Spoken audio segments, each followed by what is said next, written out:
ನಮಸ್ಕಾರ ವೀಕ್ಷಕರೇ, ಸವಾಲ್ ಟಿವಿಗೆ ಸ್ವಾಗತ. ನಾನು ಅನುಪಮ. ಇಂದಿನ ನಮ್ಮ ದೇವಸ್ಥಾನ ದರ್ಶನ ಕಾರ್ಯಕ್ರಮಕ್ಕೆ ನಿಮಗೆಲ್ಲರಿಗೂ ಸ್ವಾಗತ.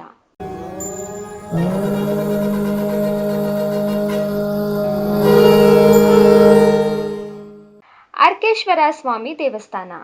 ಈ ದೇವಸ್ಥಾನಕ್ಕೆ ಬರೀ ಭಕ್ತರಷ್ಟೇ ಅಲ್ಲ, ಹಾವು ಕಡಿತಕ್ಕೊಳಗಾದವರು ಕೂಡ ಬರುತ್ತಾರೆ. ವಿಷದ ಪ್ರಭಾವ ಕೂಡ ಇಲ್ಲಿನ ಸ್ವಾಮಿಯ ಗಂಧದ ಪ್ರಸಾದದಿಂದ ಕಡಿಮೆಯಾಗುತ್ತೆ ಅನ್ನೋದು ಇಲ್ಲಿನ ಜನರ ಅಚಲವಾದ ನಂಬಿಕೆ. ಮಂಡ್ಯ ನಗರದಿಂದ ಕೇವಲ 5 ಕಿಲೋಮೀಟರ್ ದೂರದಲ್ಲಿರುವ ಗುತ್ತಲು ಗ್ರಾಮದಲ್ಲಿ ಈ ಅರ್ಕೇಶ್ವರ ಸ್ವಾಮಿ ನೆಲೆಸಿದ್ದಾನೆ. 12ನೇ ಶತಮಾನಕ್ಕಿಂತಲೂ ಹಳೆಯದಾದ ಈ ದೇವಾಲಯವನ್ನು ಚೋಳರಾಜರು ನಿರ್ಮಿಸಿದ್ದಾರೆ ಎಂಬ ಉಲ್ಲೇಖವಿದೆ. ಅರ್ಕೇಶ್ವರ ಎಂಬ ಹೆಸರಿನಲ್ಲೇ ಒಂದು ಅರ್ಥವಿದೆ. ಅರ್ಕ ಎಂದರೆ ಸೂರ್ಯ. ಸೂರ್ಯದೇವನು ಇಲ್ಲಿ ತಪಸ್ಸು ಮಾಡಿ ಪರಶಿವನ ಅನುಗ್ರಹ ಪಡೆದಿದ್ದರಿಂದ ಈ ದೇವರಿಗೆ ಅರ್ಕೇಶ್ವರ ಎಂಬ ಹೆಸರು ಬಂದಿದೆ ಎಂದು ಹೇಳಲಾಗುತ್ತದೆ. ಈ ಕ್ಷೇತ್ರದ ಉಗಮದ ಬಗ್ಗೆ ಒಂದು ರೋಚಕ ಕಥೆ ಇದೆ. ಸಾವಿರಾರು ವರ್ಷಗಳ ಹಿಂದೆ ಇದು ದಟ್ಟವಾದ ಅರಣ್ಯವಾಗಿತ್ತು. ಇಲ್ಲಿ ಹಸುಗಳು ಮೇಯಲು ಬರುತ್ತಿದ್ದವು. ಅದರಲ್ಲಿ ಒಂದು ಹಸು ಪ್ರತಿದಿನ ಒಂದು ನಿರ್ದಿಷ್ಟ ಪೊದೆಯ ಮೇಲೆ ಹಾಲು ಸುರಿಸುತ್ತಿತ್ತು. ಇದನ್ನು ಕಂಡ ಗ್ರಾಮದ ಮುಖ್ಯಸ್ಥರು ಆ ಪೊದೆಯನ್ನು ಕತ್ತರಿಸಲು ಹೋದಾಗ ಅಲ್ಲಿ ರಕ್ತ ಕಾಣಿಸಿಕೊಂಡಿತು. ಆಶ್ಚರ್ಯದಿಂದ ಅಲ್ಲಿ ಅಗೆದು ನೋಡಿದಾಗ ಭವ್ಯವಾದ ಶಿವಲಿಂಗ ಪತ್ತೆಯಾಯಿತು.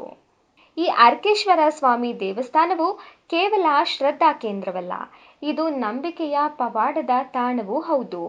ಇಲ್ಲಿನ ಸ್ವಾಮಿಯ ಗಂಧದ ಪ್ರಸಾದವನ್ನು ಹಣೆಗೆ ಹಚ್ಚಿಕೊಂಡರೆ ಹಾವು ಕಡಿತಕ್ಕೊಳಗಾದವರು ಚೇತರಿಸಿಕೊಳ್ಳುತ್ತಾರೆ ಎಂಬ ಬಲವಾದ ನಂಬಿಕೆ ಭಕ್ತರಲ್ಲಿದೆ.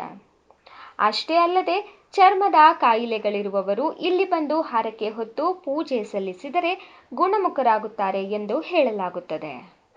ಶಿವರಾತ್ರಿಯ ಸಂದರ್ಭದಲ್ಲಿ ನಡೆಯುವ ದೊಡ್ಡ ಜಾತ್ರೆ ಮತ್ತು ರಥೋತ್ಸವಕ್ಕೆ ರಾಜ್ಯದ ವಿವಿಧ ಭಾಗಗಳಿಂದ ಸಾವಿರಾರು ಭಕ್ತರು ಸಾಕ್ಷಿಯಾಗುತ್ತಾರೆ.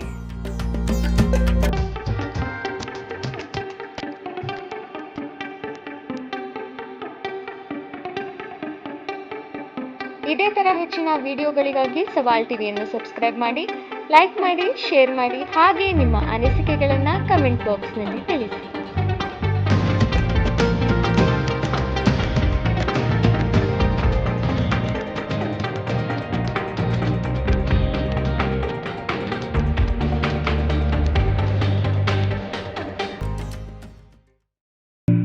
ಸವಾಲ್ ಟಿವಿ ಸದಾ ನಿಮ್ಮೊಂದಿಗೆ.